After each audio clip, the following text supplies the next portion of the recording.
Hello साथियों, भारतीय न्याय संहिता 2023 में हम आज अध्याय 5 पढ़ने जा रहे हैं। महिला और बालक के विरुद्ध अपराधों के विषय में अध्याय 5 में हम कुछ धाराएं आपको बता चुके हैं। अब हमारी अगली धारा जो है वो 68 है। भारतीय न्याय संहिता की जो अगली धारा है 68 है, जो IPC 376C के समरूप है। प्राधिकार में किसी व्यक्ति द्वारा सेक्सुअल इंटरकोर्स। प्राधिकार का मतलब क्या होता है? प्राधिकार का मतलब होता है अथॉरिटी, मतलब sexual intercourse by a person in authority. Authority का मतलब क्या होता है? प्राधिकार का मतलब आदेश देने का अधिकार या ऐसा पद उसको प्राप्त है जिसकी वजह से उसको विशेष अधिकार प्राप्त है।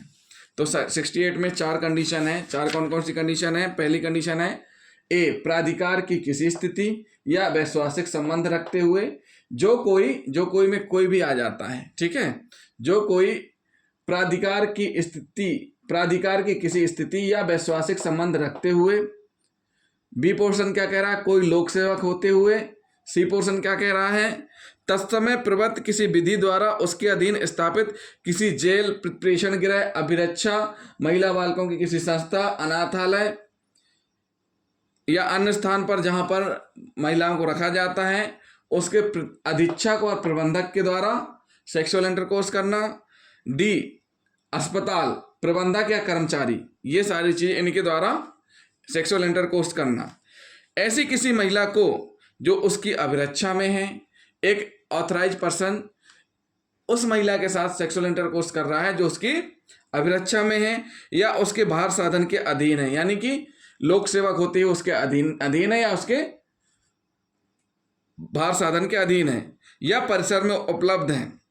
अपने साथ सेक्सुअल इंटरकोर्स करने हेतु जो बलात्कार की अपराध की कोटि में नहीं आता है, उत्प्रेरित या विलुप्त करने के लिए ऐसे स्थिति या वैश्वासिक संबंध का दुरुपयोग करेगा। ऐसे स्थिति या ऐसे वैश्वासिक संबंध का दुरुपयोग करेगा। वह दोनों में से किसी भांति के कठिन कारावास जिसकी अवधि 5 वर्ष से कम नहीं होगी किंतु 10 वर्ष तक की होगी, दंडित किया जाएगा। कितनी सजा का प्रावधान है? 5 वर्ष से कम नहीं होगा, कम से कम 5 वर्ष, अधिकतम 10 वर्ष, वो भी कठिन कारावास से दंडनीय जुर्माना भी दे होगा।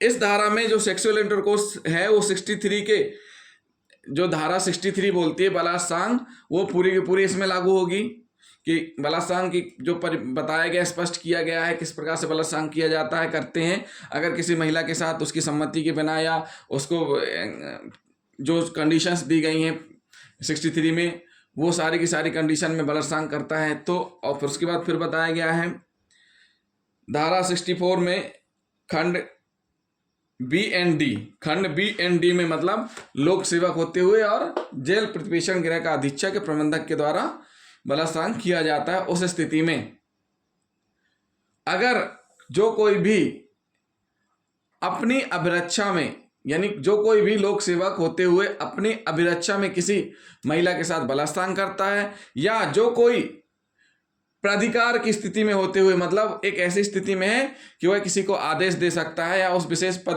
पर है, उसके द्वारा ऐसा किया जाता है। जो कोई वैश्वासिक संबंध यानी विश्वास में लेकर के ऐसा करता है। जो कोई लोक सेवक होते हुए अधीक्षक प्रबंधक यानी किसी संस्था या अनाथालय का अधीक्षक ऐसा करता है। अस्पताल का प्रबंधक कर्मचारी ऐसा करता है, क्या करता है? सेक्सुअल इंटरकोर्स करता है किसी महिला के साथ, तो उसको कम से कम 5 वर्ष या अधिकतम 10 वर्ष के कारावास से दंडनीय सजा व जुर्माना भी दे होगा। और ये जो आदेश देने की स्थिति बन रही है, ये जो बलात्कार हो रहा है, अपनी शासकीय स्थिति का लाभ उठाकर बलात्कार किया जा रहा है। कोई लोक सेवक हो, अधीक्षक हो, प्रबंधक हो, अस्पताल का कोई भी प्रबंधक कर्मचारी हो, अपनी शासकीय स्थिति का लाभ उठाकर बलात्कार करेगा। ये क्या है? एक शब्द आया ना, क्या आया इसमें कि जो बलात्कार के अपराध की कोटि में नहीं आता है, जो 63 की बलात्कार की कोटि में नहीं आता, उसमें मतलब अपनी शासकीय स्थिति का लाभ उठाकर बलात्कार करेगा। अब किस प्रकार से लाभ उठा सकता है? वो किसी भी प्रकार से वैश्वासिक संबंध रखते हुए या प्रतिकार की स्थिति में, उस स्थिति में अगर करता है बलात्कार तो कम से कम 5 वर्ष, अधिकतम 10 वर्ष का कारावास होगा। तो साथियों, ये हुई धारा 68। अब हम पढ़ेंगे धारा 69। 69 धारा है बहुत ही महत्वपूर्ण, sexual intercourse by employing deceitful means, मतलब किसी महिला को विवाह करने का वचन देकर बलात्संग, सेक्सुअल इंटरकोर्स। तो धारा 69 हम पढ़ेंगे अगले वीडियो में। तो जिन साथियों ने अभी तक हमारा चैनल सब्सक्राइब नहीं किया है तो हमारे चैनल को सब्सक्राइब कर लें और वीडियो को अधिक से अधिक शेयर करें। थैंक यू दोस्तों।